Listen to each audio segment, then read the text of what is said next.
बिस्मिल्लाहिर्रहमानिर्रहीम। अस्सलाम वालेकुम फ्रेंड्स। इससे पहले लेक्चर्स में हमने 1857 का वॉर ऑफ इंडिपेंडेंस किया, इसके बाद हमने 1861 का काउंसिल एक्ट किया, उसके बाद हमने 1892 का काउंसिल एक्ट किया।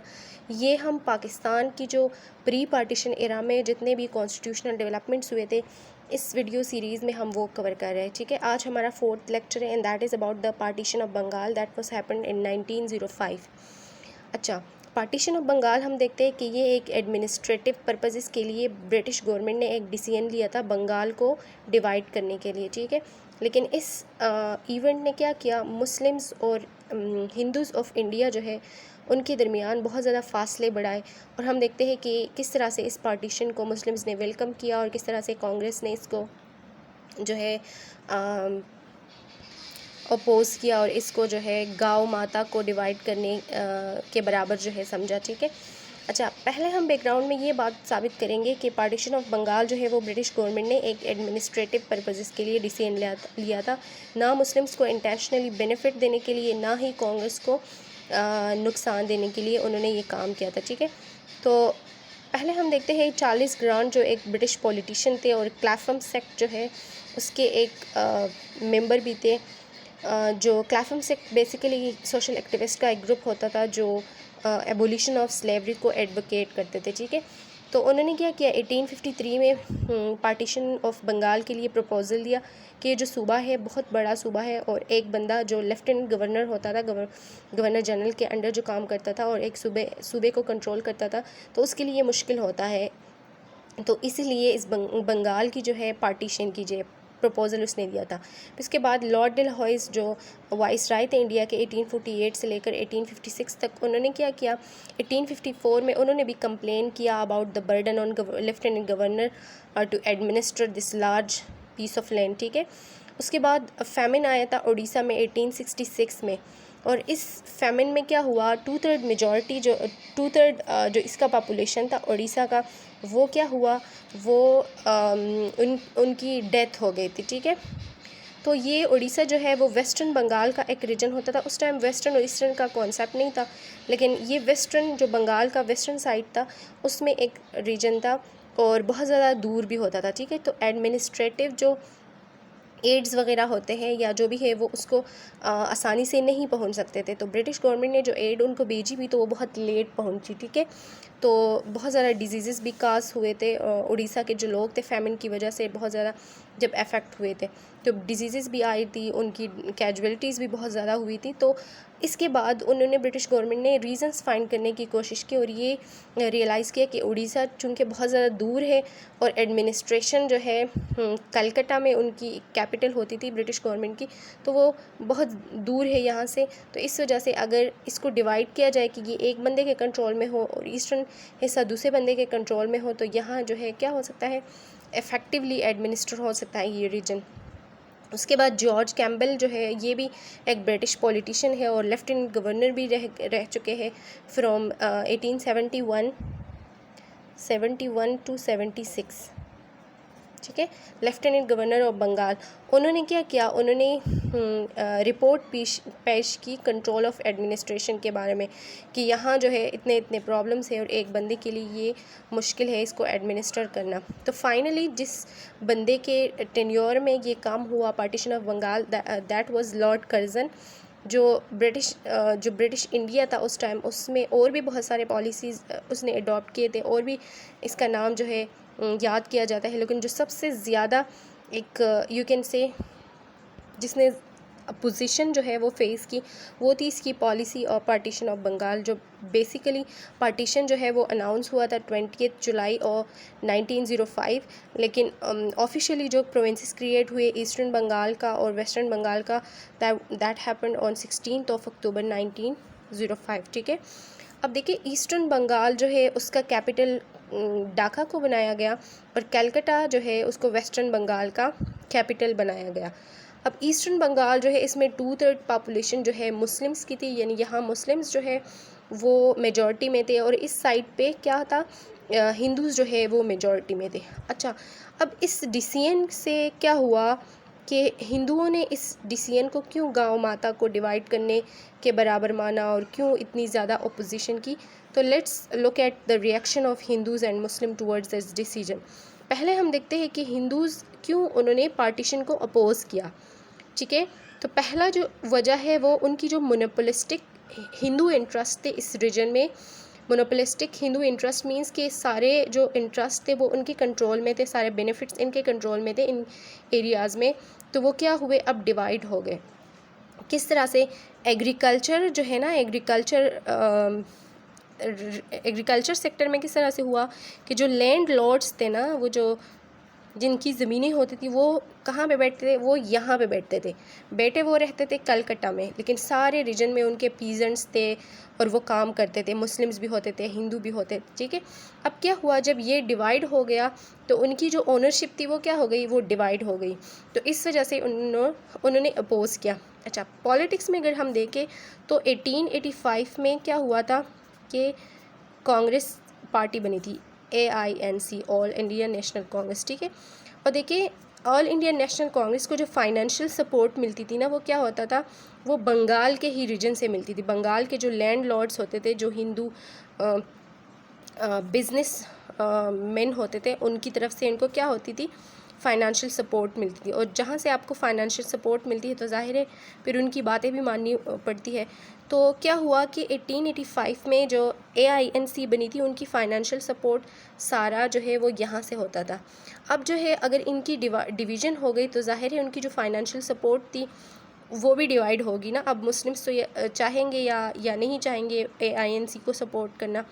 अच्छा, फिर थर्ड पॉइंट है in legal field. Legal fields में क्या है, एक ही बार एसोसिएशन होती थी और सारे जो वकील होते थे वहाँ से केस लड़ना और सारा होता था। ठीक है, अब जब ये डिवाइड हो गया तो क्या है, बार एसोसिएशन यहाँ पे भी आएगी, एक यहाँ पे भी आएगी। तो जो वकील थे, जो हिंदू क्या नाम है, एडवोकेट्स होते थे और लॉयर्स जो होते थे, तो उनके इंटरेस्ट को थ्रेटन किया इस डिसीजन ने। और फिर उसके बाद बिजनेस इंटरेस्ट जो थे वो भी क्या हो गए, वो भी डिवाइड हो गए। तो उसकी वजह से भी हिंदुओं ने इसकी पार्टीशन की, क्योंकि जब आपका लैंड जो है वो अलग हो जाता है, डिवाइड हो जाता है, ज़ाहिर है आपके जो इंटरेस्ट है वो भी डिवाइड होंगे ना।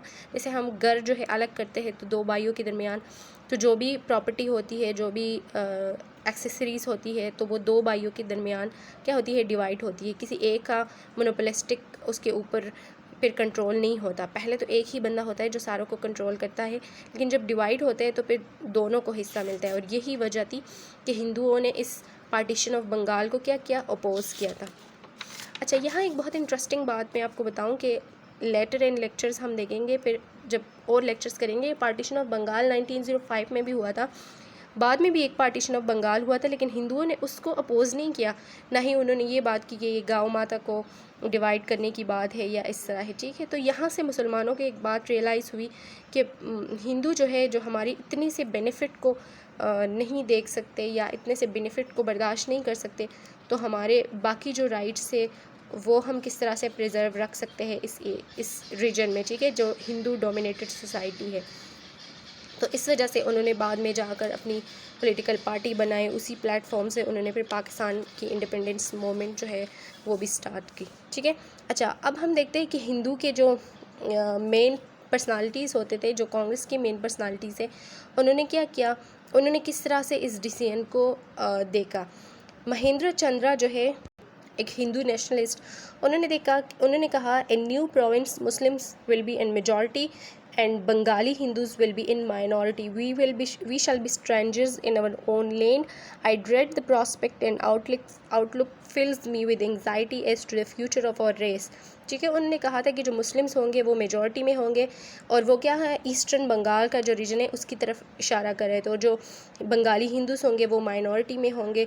तो इसी तरह हम अपने ही जो एरिया है वहाँ पे स्ट्रेंजर्स होंगे, और मुझे जो है ये हमारी जो नस्ल है उनका जो इस मुस्तकबिल है उसको लेकर मैं बहुत ज़्यादा खौफज़दा हूँ। ठीक है, उसके बाद जो है हिंदुओं ने, कांग्रेस ने स्वदेशी मूवमेंट स्टार्ट की, स्वदेशी मूवमेंट। ठीक है, स्वदेशी मीन मेरा देश। ठीक है, ये एक बाइकॉट मूवमेंट थी कि कांग्रेस ने ये अगस्त में स्टार्ट की थी। ठीक है, और ये स्टार्ट इसलिए की थी कि जो ब्रिटिश अगर इस डिसीजन को जो है एनल जब तक नहीं करती तो हम क्या करेंगे। पूरे मुल्क में क्या हुआ कि उन्होंने एक मोमेंट जो है वो चलाई ब्रिटिश की जो प्रोडक्ट्स है या जो फॉरेन प्रोडक्ट्स है उसकी बाइकआउट करने के लिए, ठीक है।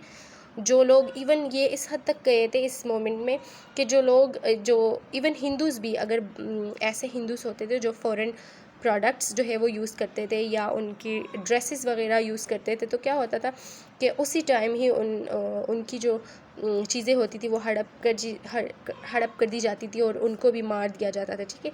तो ये एक यहाँ से भी मुसलमानों को जो है एक रास्ता मिला कि अब हम इस रीजन में जहाँ हिंदू डोमिनेटेड होंगे तो हमारा कोई भी इंटरेस्ट जो है वो प्रिजर्व नहीं रह सकता। इसके बाद जो है हम एक एंटी मुस्लिम स्टांस देखते हैं हिंदुओं में, और निराज चौधरी जो है वो अपनी ऑटोबायोग्राफी में ये बात लिखता है कि इस डिसीजन के बाद, ब्रिटिश गवर्नमेंट की इस डिसीजन के बाद यानी पार्टीशन ऑफ बंगाल के बाद क्या हुआ था कि हमारे दिलों में एक जो है ना कोल्ड डिसलाइक सेटल्ड हुआ था, कोल्ड डिसलाइक, ठीक है, वो सेटल हुआ था अगेंस्ट द मुस्लिम्स। और हम इतने इस हद तक आ गए थे, हम मुसलमान जो अपने स्टूडेंट्स होते थे उनके साथ भी बैठना फिर पसंद नहीं करते थे। और बहुत ही डिस्गस्टिंग वर्ड्स उसने यूज़ किए हैं अपने ऑटोबायोग्राफी में। वो लिखता है, we decline to sit with our Muslim classmates who smelt of onions, ठीक है। वो कहता था कि उनसे क्या होती थी, प्याज की बू आती थी और मुसलमानों से, तो हम उनके साथ क्या होते थे, बैठने से हमने इनकार किया। फिर इस वजह से न्यू अरेंजमेंट्स की गई कि मुसलमान जो है वो अलग साइड पे अलग क्लासेस में बैठेंगे और जो हिंदू होंगे वो अलग क्लासेस में बैठेंगे। उसके बाद एक पॉइंट है हिंदू न्यूज़पेपर्स सर्कुलेशन। जो हिंदू न्यूज़पेपर्स होते थे उनकी सर्कुलेशन बहुत ज़्यादा बढ़ गई थी। दो न्यूज़पेपर्स है, एक है बंगाली जिसका जो एडिटर होता था वो था सुरेंद्र नाथ बनर्जी, और दूसरा जो न्यूज़पेपर था वो था अमृता बाज़ार, ठीक है, और उसका जो एडिटर था वो था SK घोष। बंगाली जो न्यूज़पेपर है इसकी सर्कुलेशन जो है वह 3000 से लेकर कोई 11,000 तक, और अमृता बाज़ार जो है इसकी जो सर्कुलेशन है वो 2000 से लेकर क्या होता 7,000, 7,500, ठीक है, यहाँ तक जो है बढ़ गए थे। और सारों में क्या होता था, एंटी मुस्लिम स्टांस जो है वो यूज़ करते थे, सारे हिंदुओं में सर्कुलेट करते थे ताकि उनके दिलों में भी मुसलमानों के ख़िलाफ़ जो है नफ़रत पैदा हो।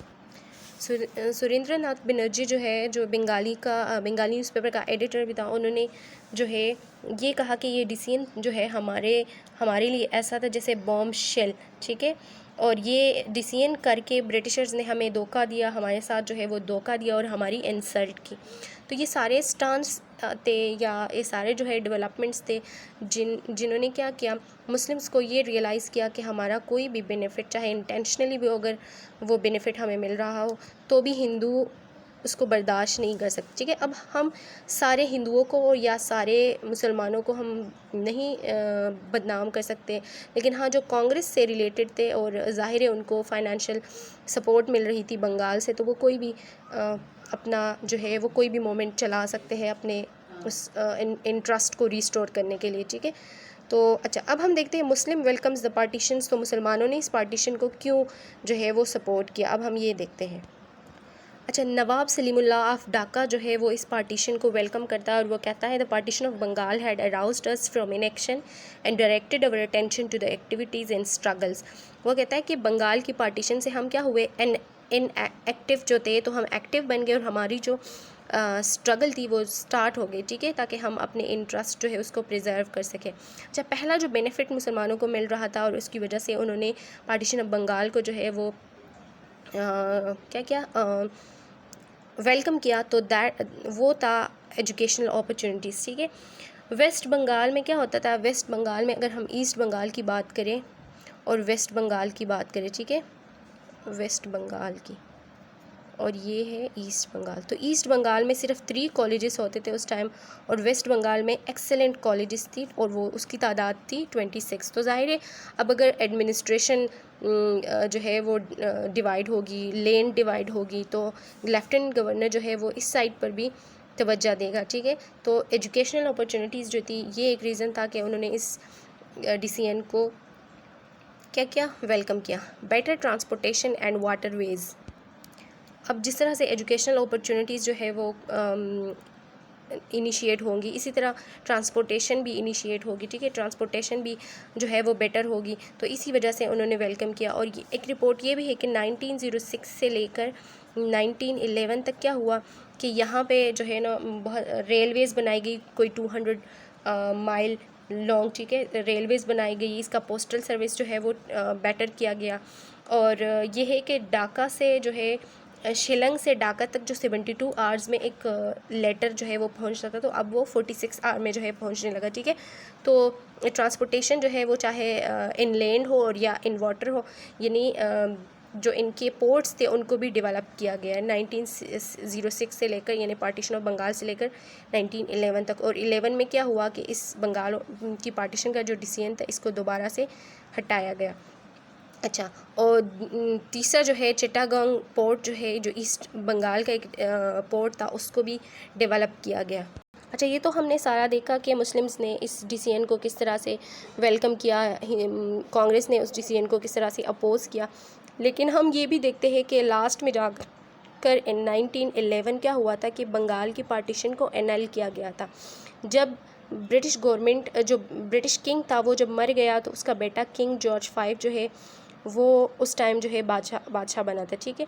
और उनकी कोरोनेशन के लिए वो कहीं सैर के लिए गया हुआ था कि कहीं और, तो उन्होंने कहा कि उनकी जो कोरोनेशन होगी वो क्या होगी, वो दिल्ली में होगी। तो दिल्ली में उस टाइम जो वाइसराय थे इंडिया के वो थे लॉर्ड हार्डिंग्स, और उन्होंने क्या किया, उन्होंने दो इम्पोर्टेंट डिसीजंस लिए थे। एक तो ट्रांसफ़र ऑफ कैपिटल पहले मैंने कहा कैलकटा होता था, ठीक है, कैलकटा से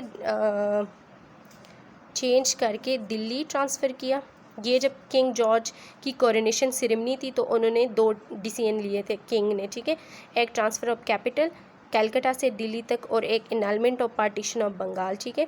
तो अब पार्टीशन ऑफ बंगाल को एनल किया गया, मीन बंगाल को दोबारा से अनडिवाइडेड बनाया गया। अब क्या होगा आप ख़ुद सोच सकते हैं। अब मुस्लिम्स जो है अपोज़ करेंगे और हिंदू जो है, कांग्रेस जो है वो क्या करेंगे, इस डिसीजन को वेलकम करेंगे। तो हम इसके बाद देखते हैं कि मुसलमानों ने किस तरह से फिर अपनी पार्टी जो है डिमांड की, किस तरह से अपनी पार्टी बनाई, और किस तरह से यहाँ से इस पॉइंट से लेकर इनकी जो स्ट्रगल है फ्रीडम मूवमेंट की, वो यहाँ से उन्होंने एक नई डायरेक्शन लेना शुरू की। आज के लिए यहाँ इतना ही काफ़ी है। फिर इसके बाद जो है हम शिमला डेपुटेशन के ऊपर बात करेंगे और मुस्लिम लीग के फॉर्मेशन के ऊपर बात करेंगे। Thank you so much.